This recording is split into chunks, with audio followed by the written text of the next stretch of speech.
Now, what we know this time is that the Chinese government has asked its carriers to stop taking delivery of Boeing aircraft in the meantime. Well, the ongoing tariff-fueled trade war has prompted China to return brand-new Boeing 737 MAX jets. What happens when one of America's most iconic companies quietly moves its plane production overseas? Boeing, long a symbol of U.S. industrial power, is doing just that, and the fallout could reshape global aviation. In April 2025, China ordered its airlines to stop accepting Boeing aircraft and halt parts purchases. This followed steep new U.S. tariffs, some as high as 145%, aimed at curbing Chinese imports and bringing jobs back to America. But instead of strengthening domestic manufacturing, the move backfired. China retaliated, slamming Boeing by cutting access to one of its most critical markets. Major carriers like China Southern and Air China froze orders. Analysts believe dozens of aircraft were stranded, unsold and undelivered.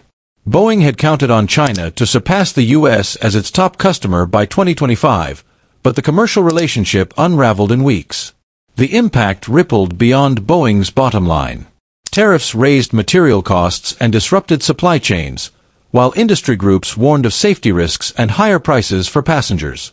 Production delays and uncertain trade rules made Boeing less attractive to buyers abroad. Then came the bombshell. In June 2025, Boeing confirmed it was suspending key domestic assembly lines and actively exploring overseas manufacturing in countries like Canada, Germany, and Malaysia. The reason? Rising costs and unpredictable U.S. trade policies. What started as protectionist policy ended up driving one of America's biggest manufacturers to look elsewhere. Boeing's shift is not just about planes, it's a warning signal. As trade barriers rose, other countries, including the EU and Canada, struck back. Boeing found itself squeezed by retaliatory tariffs, shipping delays, and regulatory instability. The stakes are huge. Boeing is deeply embedded in U.S. defense and space programs. If even Boeing sees offshoring as the only path forward, smaller manufacturers may not stand a chance. Cities like Everett, Washington, and North Charleston, South Carolina, where Boeing operations are central to the local economy, are already feeling the heat. Job losses won't stop at factory floors. They'll hit suppliers, truckers, and small businesses too. And with Boeing still reeling from the 737 MAX crisis, it can't afford inefficiencies.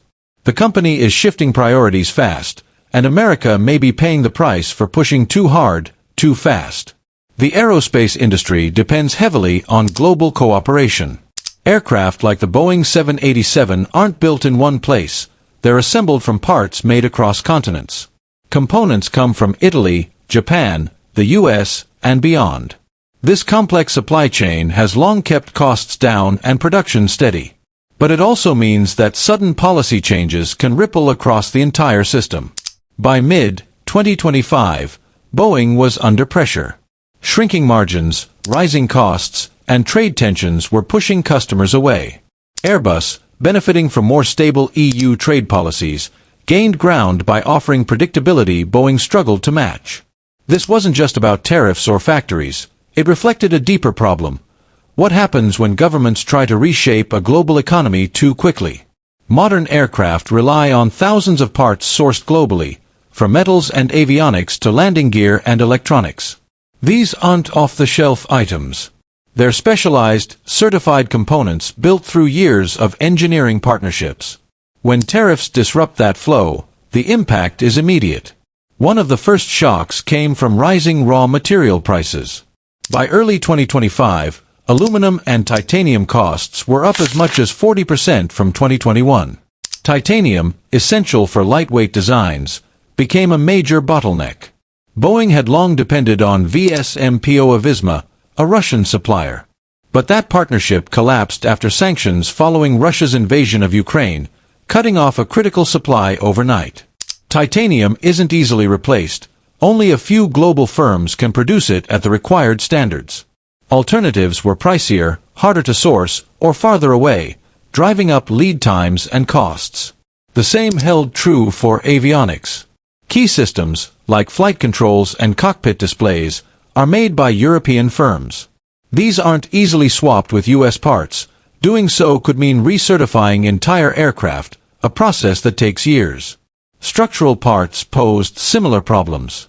The 737's vertical fin, for example, is built abroad. Other components come from India and China. This international cooperation has long been Boeing's strength. But when tariffs hit, each foreign partner becomes a potential weak point. By 2025, Boeing was facing overlapping trade barriers. The U.S. imposed 145% tariffs on many Chinese goods. China and others responded in kind. Aerospace products and materials were caught in the middle, inflating Boeing's costs and delaying deliveries. Customers took notice. Some paused orders, others turned to Airbus, which wasn't facing the same trade disruption. With steadier supply chains and pricing, Airbus offered what Boeing increasingly couldn't: certainty. Internally, Boeing faced a dilemma. Passing costs onto airlines risked losing business. Absorbing them shrank already thin margins. After setbacks like the 737 MAX grounding and pandemic slowdowns, there was little room left. Boeing had to adapt. That meant exploring production outside the U.S., not to cut costs, but to find stability. Countries like Canada, Germany, and Malaysia offered fewer trade risks, skilled labor, and government support. In Malaysia, Boeing already had supplier relationships and trained technicians. Canada provided reliable logistics and access to U.S. and international markets. Germany, with strong aerospace engineering and tariff-free EU trade, emerged as a hub for new parts production. This shift wasn't about chasing the cheapest option. It was about survival in an industry where timing and reliability are everything. The reality is that the U.S. no longer has the full infrastructure or workforce to build modern aircraft entirely at home. Rebuilding that capacity would take years of investment and consistent policy, neither of which is guaranteed. Industrial policy often clashes with industrial reality. While protectionism might promise job growth and self-reliance, it can backfire, especially in industries as complex as aerospace. In Boeing's case, those unintended consequences became existential threats. By mid-2025, Boeing hit a critical juncture. Rising material costs, stalled orders, and growing delays pushed the company to quietly shift strategy. Internal documents revealed a plan to diversify globally, code for reducing dependence on U.S.-based production. It wasn't an exit, but a risk avoidance move.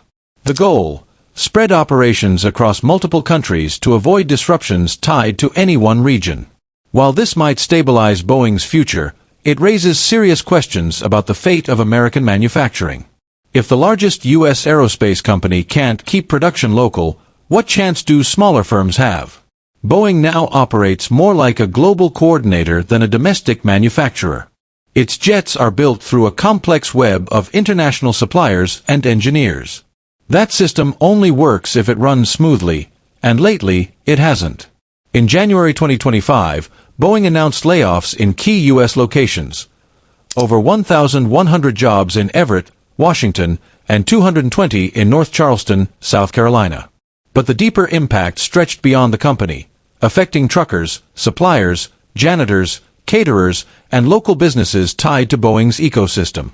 Small firms operating on thin margins began cutting shifts or shutting down. Some warned they might not survive the next quarter if orders didn't resume. Years of investment and certification threatened to vanish overnight. Even Boeing support industries, logistics, maintenance, and food services felt the hit. Many rely solely on Boeing contracts, with no backup plan. The damage wasn't just economic. Laid-off workers often take with them decades of irreplaceable knowledge. Older technicians retire or leave the industry, and their expertise disappears. Innovation also suffers. Boeing once partnered heavily with top U.S. universities, fueling aerospace breakthroughs and talent pipelines.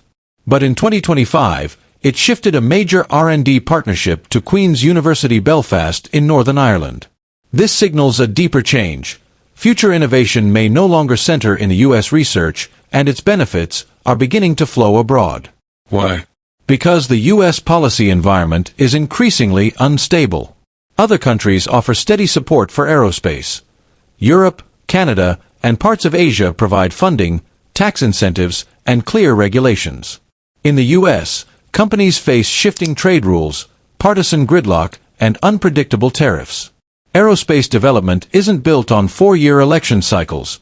It needs long-term consistency. Without it, companies hedge their bets. Boeing's diversification reflects that reality. Other nations are seizing the opportunity. Canada secured a $17.5 million Boeing investment tied to sustainable aviation fuel, bundled with military contracts. Germany expanded a parts hub with government backing, boosting Boeing's European footprint. In Malaysia, a large 737 MAX order came with a Boeing maintenance center. India ramped up vertical fin production through its Tata partnership, backed by local infrastructure investment.